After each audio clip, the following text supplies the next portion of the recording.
Assalamualaikum warahmatullahi wabarakatuh. Insyaallah, Om Swastiastu, Namo Buddhaya, salam kebajikan. Hari ini di pertemuan yang kedua hukum dagang, kita akan membahas tentang objek dagang, kemudian penyelesaian sengketa dan lain sebagainya. Kemarin kita sudah membahas tentang bagaimana pengertian hukum dagang, kemudian subjeknya, apa itu ruang lingkup hukum dagang dan lain sebagainya. Nah, hari ini kita akan membahas tentang objek hukum dagang yang menjadi lanjutan dari subjek hukum dagang. Jadi, kalau kita melihat objek hukum dagang itu adalah hal-hal yang menjadi sasaran atau pokok dalam perjanjian dagang yang dilakukan oleh para subjek hukum dagang. Kita kemarin sudah membahas tentang subjek hukum dagang. Nah, sekarang kita perlu mengulas objek hukum dagang bahwa objeknya itu meliputi barang, jasa, surat berharga, hak kekayaan intelektual yang kemudian itu memiliki nilai ekonomi dan dapat diperdagangkan. Apa itu barang? Barang tentu saja adalah objek hukum yang umum dalam perdagangan. Mencakup benda yang punya nilai ekonomi, dapat diperdagangkan, baik berupa barang bergerak, misalnya produk elektronik, pakaian, kendaraan, ataupun barang yang tidak bergerak, seperti tanah dan bangunan. Nah, dalam transaksi dagang, barang yang diperdagangkan itu harus memenuhi kriteria layak jual sesuai dengan standar yang ditetapkan oleh Undang-Undang Nomor 8 Tahun 99 tentang Perlindungan Konsumen. Itu termasuk syarat tentang kejelasan kualitas, kemudian keamanan dan keaslian produk. Itu kalau kita bicara soal barang. Nah, jasa tentu saja adalah bentuk layanan yang diperjualbelikan dalam kegiatan dagang. Nah, jasa itu bisa berupa layanan konsultasi, pengiriman barang, penyediaan jasa teknologi informasi, dan apapun yang berkaitan dengan layanan. Jasa ini sebagai objek hukum dagang diatur dalam kontrak atau perjanjian layanan yang dibuat antara para penyedia dan juga penerima jasa. Nah, jasa sebagai objek dagang itu harus punya manfaat ekonomi, harus memenuhi standar tertentu untuk bisa dipasarkan. Tapi dalam hal tentang ketentuan yang berlaku dalam peraturan pemerintah terkait bidang usaha yang dijalankan, misalnya jasa konstruksi atau jasa finansial. Yang ketiga ada surat berharga. Surat berharga itu instrumen keuangan yang dapat dipindah tangankan atau punya nilai ekonomi. Misalnya saham, obligasi, surat utang, wesel, cek, itu adalah surat berharga. Surat berharga ini punya fungsi sebagai alat pembayaran atau bukti kepemilikan yang bisa diperdagangkan.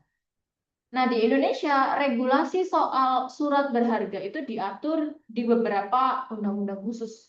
Contohnya, kalau kita bicara soal pasar modal, saham, obligasi, itu ada undang-undang tentang pasar modal yang mengatur saham atau obligasi di dalamnya. Yang keempat ada hak kekayaan intelektual. Hak kekayaan intelektual itu mencakup hak cipta, paten, merek dagang, desain industri, yang di dalamnya punya nilai komersial. HKI ini atau hak kekayaan intelektual, kita sering kali sebut sebagai HKI gitu ya. Itu dapat menjadi objek hukum dagang karena dapat dipindah tangankan atau dilisensikan kepada pihak lain untuk tujuan komersial.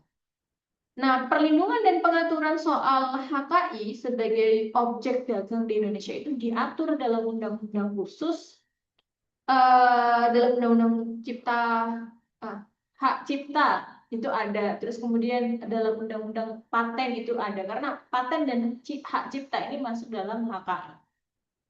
Yang kelima, objeknya perusahaan. Perusahaan itu dapat dianggap sebagai objek hukum dagang karena dilakukan transaksi terkait penjualan atau penagihan kepemilikan perusahaan. Baik itu secara keseluruhan maupun sebagian. Karena perusahaan itu sebagai objek punya aset, punya karyawan, dan punya hak kewajiban yang dimiliki oleh perusahaan itu.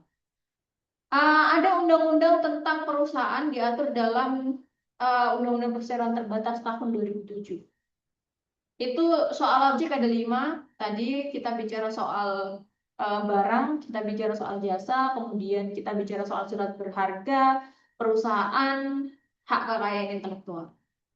Nah, bagaimana penyelesaian sengketa hukum dagang? Sengketa hukum dagang ini merujuk pada perbedaan pendapat atau konflik yang timbul dalam kegiatan bisnis atau transaksi perdagangan antara pihak-pihak yang terlibat dalam perdagangan itu atau terlibat dalam transaksi itu.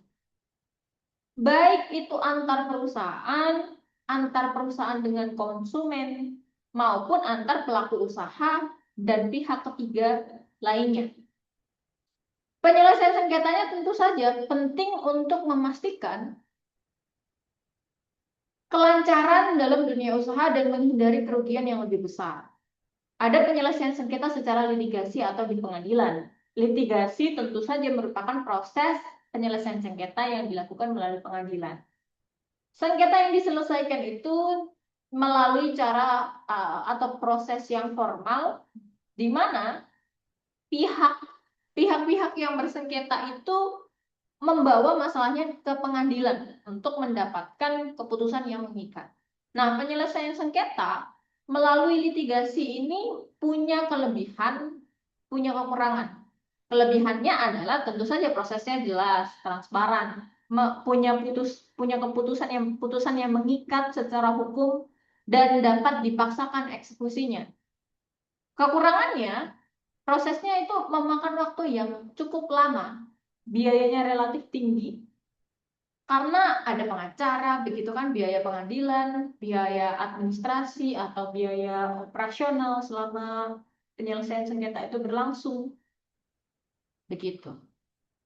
Nah, ada penyelesaian sengketa melalui mediasi.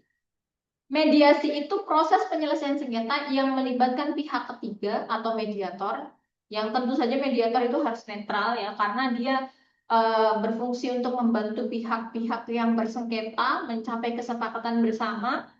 Nah, mediasi ini biasanya sifatnya sukarela dan tidak mengikat secara hukum.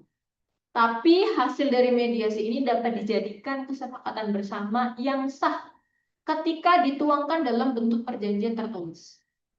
Nah, penyelesaian dengan jalur mediasi punya keuntungan, yaitu tentu saja prosesnya lebih cepat, mudah, fleksibel, gitu kan?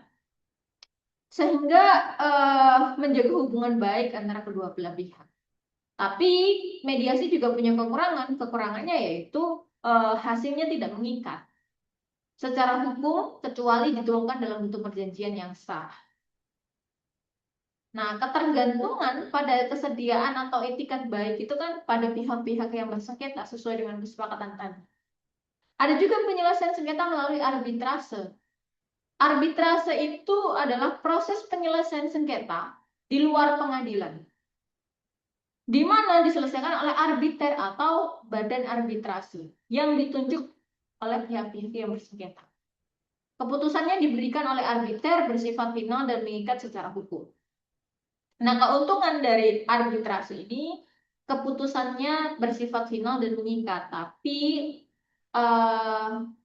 memang dia lebih cepat daripada litigasi ya, dengan menjaga kerahasiaan bisnis, karena prosesnya sifatnya tertutup dan lebih fleksibel dalam hal prosedur, tapi dia punya kekurangan. Biayanya biasanya bisa lebih tinggi daripada mediasi. Tergantung pada lembaga arbitrase yang digunakan dan tidak semua pihak itu memahami atau setuju dengan prosedur arbitrase. Ada juga penyelesaian sengketa melalui negosiasi. Negosiasi itu kan cara penyelesaian sengketa yang paling sederhana dan secara langsung gitu kan. Di mana pihak-pihak yang bersengketa berusaha mencari kesepakatan bersama secara langsung tanpa melibatkan pihak ketiga.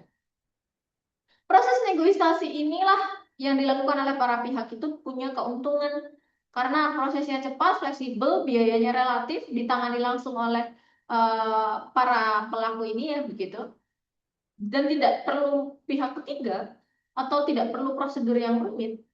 Karena yang paling penting adalah menjaga hubungan baik dan dua-duanya sama sepakat, sama-sama diuntungkan antara pihak-pihak yang bersengketa ini. Tapi dia punya kekurangan juga. Hasil dari negosiasi ini sangat bergantung pada etikat baik kedua belah pihak. Komprominya, dan seringkali negosiasi ini tidak menghasilkan kesepakatan yang adil atau memadai kedua belah pihak. Ada juga penyelesaian sengketa berdasarkan undang-undang dan peraturan tertentu. Di Indonesia ini kan banyak sekali penyelesaian sengketa hukum dagang ya.